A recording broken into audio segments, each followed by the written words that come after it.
Hai Fatini, awak apa kat sini? Hai Naufal, saya tengah membuat kajian tentang elemen definisi perniagaan. Oh macam tu, saya sebenarnya tahu je tentang hal itu. Ya ke? Kalau macam tu, bolehkah awak terangkan tentang elemen definisi perniagaan? Okey, macam ni. Perniagaan sebenarnya mempunyai 7 elemen. Saya akan ceritakan semua elemen tersebut beserta definisinya sekali. Okey, yang pertama ialah aktiviti jual beli. Dan apakah yang dimaksudkan dengannya? Aktiviti jual beli bermula di mana peniaga membeli sesuatu barangan untuk dijual kepada pengguna bertujuan mendapatkan keuntungan. Seseorang peniaga memulakan perniagaannya dengan menyediakan produk atau perkhidmatan untuk dijual. Elemen perniagaan yang seterusnya ialah barang niaga. Barang niaga juga dikenali sebagai produk atau keluaran. Barang niaga terdiri daripada unit-unit yang dapat dilihat, dihidu, dirasa dan disentuh secara fizikal seperti seluar, kereta, baju dan sebagainya. Elemen perniagaan yang seterusnya ialah perkhidmatan. Apa pula yang dimaksudkan dengan perkhidmatan ini? Perkhidmatan merupakan sesuatu keluaran yang tidak dapat dilihat, dihidu, dirasa dan disentuh secara fizikal. Namun demikian, kehadirannya dapat dirasai dan akan memenuhi keperluan dan kehendak pembeli atau penggunanya. Contoh perkhidmatan adalah perkhidmatan pakar perubatan, bank, insurans, pendidikan dan sebagainya. Seterusnya ialah keperluan dan kehendak. Saya akan menerangkan apa itu keperluan terlebih dahulu. Keperluan adalah sesuatu yang mesti dipenuhi oleh setiap manusia untuk terus hidup. Keperluan manusia termasuklah keperluan asas seperti makanan, pakaian, tempat tinggal, keselamatan dan kasih sayang. Keperluan ini bukan dicipta oleh pemasar tetapi merupakan keperluan semula jadi kejadian manusia. Di sini tugas pemasar hanyalah menyediakan sahaja. Oh, macam tu. Tapi bagaimana pula dengan kehendak? Adakah sama dengan keperluan? Tidak sama. Keperluan dan kehendak adalah perkara yang berbeza. Kehendak adalah sesuatu perkara yang menjadikan hidup manusia lebih baik dan selesa. Kehendak manusia tidak terhad dan ia dipengaruhi oleh budaya, taraf hidup dan personaliti individu. Setiap individu mempunyai kehendak yang berbeza kepada barangan atau perkhidmatan.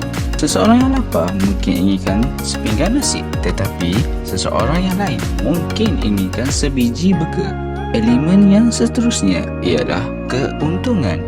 Keuntungan merupakan perbezaan di antara pendapatan dan perbelanjaan perniagaan. Keuntungan perniagaan yang menggalakkan peniaga-peniaga untuk menjalankan dan mengembangkan perniagaan mereka. Ia juga merupakan pulangan atau ganjaran kepada peniaga-peniaga yang sanggup menghadapi risiko daripada pelaburan wang dan masa mereka.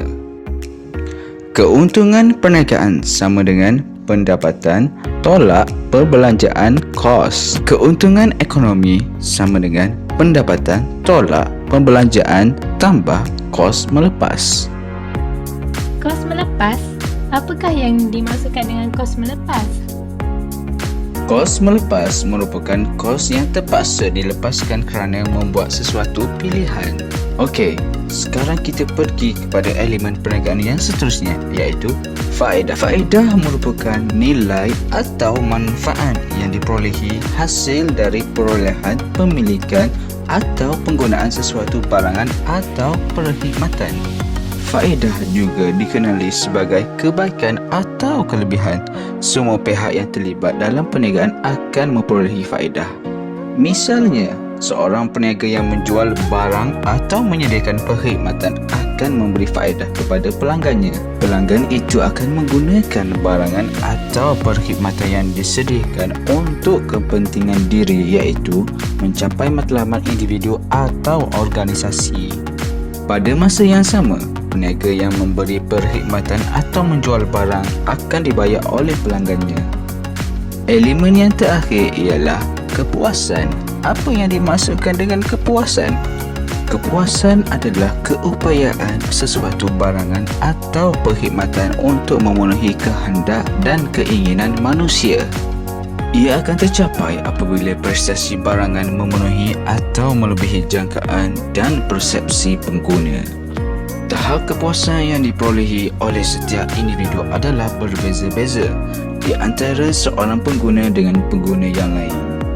Apabila kehendak dan keperluan seseorang itu dipenuhi, maka ia akan berasa puas hati. Jika tidak, kepuasannya tidak akan tercapai. Misalnya, barang atau perkhidmatan yang dibeli oleh seseorang itu dapat memenuhi keperluan dan kehendak pihak pembeli, maka pembeli akan berasa puas hati. Begitu juga dengan penjual barang atau perkhidmatan. Bayaran yang diperoleh daripada jualan barang atau perkhidmatan dan ia digunakan untuk memenuhi keperluan dan kehendak penjual, maka penjual akan mencapai kepuasan. Itu semua adalah elemen perniagaan berserta definisinya. Oh, macam tu. Sekarang saya sudah faham tentang elemen-elemen yang terdapat dalam perniagaan. Terima kasih Naufal sebab telah membantu saya dalam membuat kajian ini. Sama-sama Fatini. Okeylah Naufal, saya dah kena pergi ke tempat lain. Jumpa awak lagi. Okey Fatini, jumpa awak lagi.